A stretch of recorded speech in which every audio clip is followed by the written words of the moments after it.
ഓം ഹരിശ്രീ ഗണപതയേ നമ. അവിഘ്നമസ്തു. ഓം നമോ ഭഗവതേ വാസുദേവായ. ശ്രീകൃഷ്ണ പരമാത്മനേ നമ. എല്ലാ ഭക്തമക്കൾക്കും എൻ്റെ വിനിതമായ പ്രണാമം. എല്ലാവർക്കും എല്ലാ നന്മകളും ഉണ്ടാകണമെന്ന് പ്രാർത്ഥിക്കുന്നു. ഓം ലോകാ സമസ്ത സുഖിനോ ഭവന്തു. നാരായണീയം നമ്മൾ ദശകം 37-ൻ്റെ 1-2 ശ്ലോകങ്ങളാണ് വായിച്ചത്.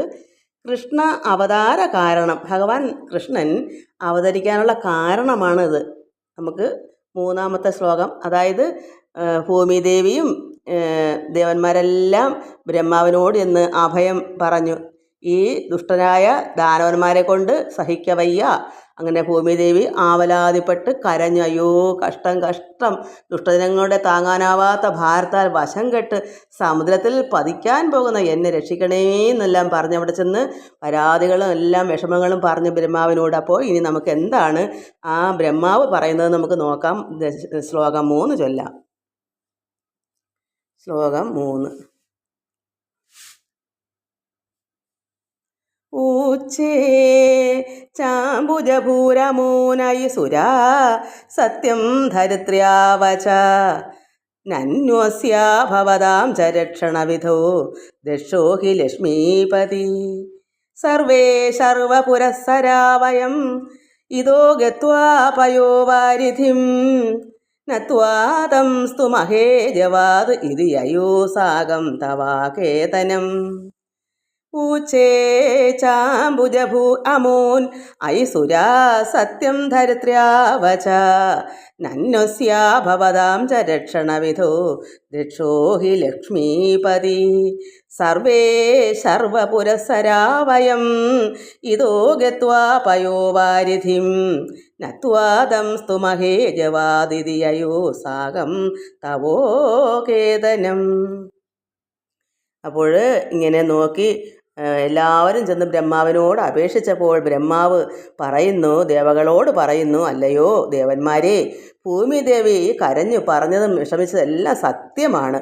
ഈ ഭൂമിയുടെ കാര്യത്തിൽ മാത്രമല്ല, അത് ദേവന്മാരുടെ കാര്യത്തിലും ബാധകമാണ്. കാരണം അവിടെ ദേവ അസുര യുദ്ധം എപ്പോഴും ഉണ്ടാകുന്നത് കൊണ്ടിവിടെ ഈ ദാനവരെ കൊണ്ട് ദേവന്മാർക്കും ബുദ്ധിമുട്ടാണ്. അതുകൊണ്ട് ഭൂമിദേവിക്ക് മാത്രമല്ല, ഇത് ഭൂമിയുടെ കാര്യത്തിൽ മാത്രമല്ല, ഇത് ദേവന്മാരുടെ കാര്യത്തിലും ഇത് ബാധകമാണ്. അപ്പോൾ ഈ അസുരന്മാരെ കൊണ്ട് ഇവർക്കെല്ലാം ശല്യമാണെന്ന് ബ്രഹ്മാവിനറിയാം. ബ്രഹ്മാവ് ഇങ്ങനെ പറഞ്ഞു, ലക്ഷ്മീപതിയായ മഹാവിഷ്ണു, അതായത് ഭഗവാൻ നാരായണൻ രക്ഷകനൻ തന്നെയാണ്. സർവർക്കും ഭഗവാൻ നാരായണൻ, അത് ലക്ഷ്മീപതി, ലക്ഷ്മീ ദേവിയുടെ ഭർത്താവായ ഭഗവാൻ നാരായണന് രക്ഷകൻ തന്നെയാണ്, എല്ലാവർക്കും രക്ഷ ചെയ്യുന്നവനാണ്. പക്ഷേ നമുക്ക് അതുകൊണ്ട് എന്ത് വേണം? പരമേശ്വരനെ മുൻനിർത്തി, അത് നമുക്കവിടെ ചെന്ന് കൈലാസത്തിൽ നിന്ന് ഭഗവാൻ പരമേശ്വരനെ ചെന്ന് അഭയം പറഞ്ഞിട്ട് ആ ഭഗവാനെ മുൻനിർത്തി ഇവിടുന്ന് പാലാഴിൽ ചെന്ന് മഹാവിഷ്ണുവിനെ ശരണം പ്രാപിക്കാം. ആരെ മുൻനിർത്തുക? പരമാത്മാവായ പരമശിവനെ. അതെന്താ കാരണം? പരമശിവനും ഭഗവാൻ നാരായണനൊക്കെ അങ്ങോട്ടും ഇങ്ങോട്ടും ഒന്നാണല്ലോ. അപ്പം അത്രമാത്രം സ്നേഹമുള്ളതുകൊണ്ട് ഭഗവാനെ മുൻനിർത്തുമ്പോൾ അവിടെ ഭഗവാൻ ഇതെല്ലാം പെട്ടെന്ന് തന്നെ കേൾക്കും. നമുക്ക് എന്താ ഇതിനകത്തൊരു പാഠം? നമ്മൾ ഒരു കുടുംബത്തിൽ 4-5 അംഗങ്ങളുണ്ടെങ്കിൽ നമുക്കും ഓരോരുത്തരെയും മുൻനിർത്തി എല്ലാവരോടും ഒന്നിച്ച് വേണം ഭജിക്കാൻ. അതാണ് ഇവിടെയും പറയുന്നത്. പാലാഴിൽ ചെന്ന് മഹാവിഷ്ണുവിനെ ശരണം പ്രാപിക്കുക എന്ന് പറഞ്ഞ് എല്ലാവരും ചേർന്ന് വൈകുണ്ഠത്തിലേക്ക് തിരിച്ച് എല്ലാവരും ചേർന്ന് എന്ന് പറയുമ്പോൾ നമ്മുടെ കുടുംബത്തിലും നമ്മൾ 4-5 അംഗങ്ങളുണ്ടെങ്കിൽ എല്ലാവരും ചേർന്ന് പ്രാർത്ഥിക്കുമ്പോൾ ഒരാളെങ്കിലും മുൻനിർത്തി എന്ന് പറയുന്നത് എന്താ? ഭഗവാൻ പരമശിവൻ പറയുമ്പോൾ അത്രമാത്രം ഭഗവാൻ അത് ഉൾക്കൊള്ളും. നമ്മുടെ കുടുംബത്തിലും ഇതുപോലെ ആരെങ്കിലും ഒരാളെങ്കിലും ഭഗവാന് സ്നേഹം കൂടുതലുള്ളവർ കാണും. അപ്പോൾ അങ്ങനെയുള്ള കുഞ്ഞുങ്ങളുണ്ടെങ്കിൽ ഭഗവാൻ കേൾക്കും. ഒരു യഥാർത്ഥമായ ഒരു ജ്ഞാനമുള്ള ഒരു എല്ലാം നിഷ്കളങ്കമായ കുട്ടികളുണ്ടെങ്കിൽ അവരുടെ പ്രാർത്ഥന ഭഗവാൻ കേൾക്കും.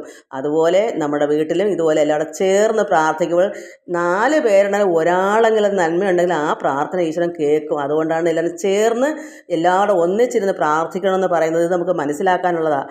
അപ്പോൾ ഭഗവാനോട് ഇരുന്ന് പറയുമ്പോൾ ഭഗവാനും എല്ലാം അവിടെ ചേർന്ന് നമുക്ക് പാലാഴിൽ പോയി ഭഗവാനോട് ഈ കാര്യങ്ങളെല്ലാം ഉണർത്താം, അപേക്ഷിക്കാം. നമുക്കിനി 4-ാമത്തെ ശ്ലോകം. ശ്ലോകം 4.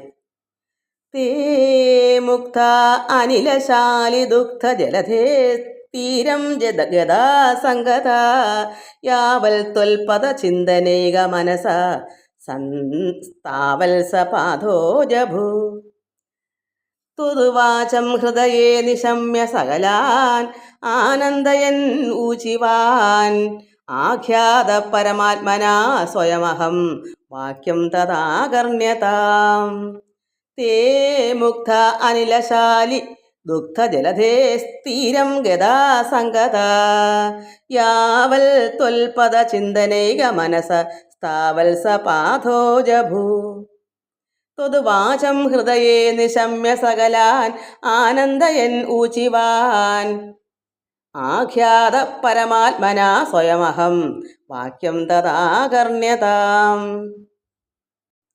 ഇവിടെ ബ്രഹ്മാദി ദേവന്മാരും ഭൂമിദേവിയും ഒന്നിച്ച്, അതായത് എല്ലാവരോടും ഒന്നിച്ച് സുരഭില ശീതളവുമായ കാറ്റ് വീശിക്കൊണ്ടിരിക്കുന്ന ആ പാലാഴിയുടെ തീരത്ത് ചെന്ന്, അത് ഭഗവാൻ നാരായണൻ വസിക്കുന്നത് പാലാഴിയിലാണല്ലോ, അപ്പോൾ ആ സുരഭില ശീതളവുമായ കാറ്റ് വീശുന്ന ആ പാലാഴിയുടെ തീരത്ത് അവിടെ എന്താ ചെയ്യുന്ന, നല്ല ശീതളമായ കാറ്റ് അതിങ്ങനെ വീശിക്കൊണ്ടിരിക്കുന്ന അവിടെ ആ തീരത്ത് ചെന്നിട്ട് അവിടുത്തെ തൃപ്പാദ സ്മരണയിൽ മുഴുകി ഏകാഗ്രചിത്തരായി നിന്ന് സ്തുതിച്ചു. എല്ലാവരും കൂടെ ഒരേ മനസ്സോടുകൂടി, എന്താ ഒരേ മനസ്സ്, ഭഗവാൻ മഹാവിഷ്ണുവിനെ എല്ലാവരും ഒരേ മനസ്സോടുകൂടി ധ്യാനിക്കുകയാണ്.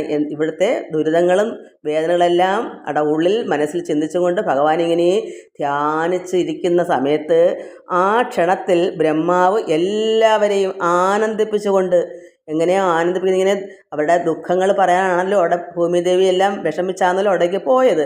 അപ്പോൾ അവിടെ മനസ്സെല്ലാം ദുഃഖമായിട്ടാണല്ലോ ഇരിക്കുന്നത്. ഏകാഗ്രത ഉണ്ട്, ഭഗവാനേ എന്നുള്ള ചിന്ത ഉണ്ടെങ്കിലും മനസ്സ് നിറച്ചും ദുഃഖാവസ്ഥയാണ്.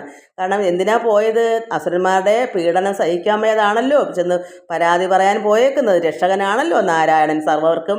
അപ്പോൾ ഈ രക്ഷകനടുത്ത് വേണ്ടേ നമ്മൾ കാര്യങ്ങൾ പറയാനും ബോധിപ്പിക്കാനും.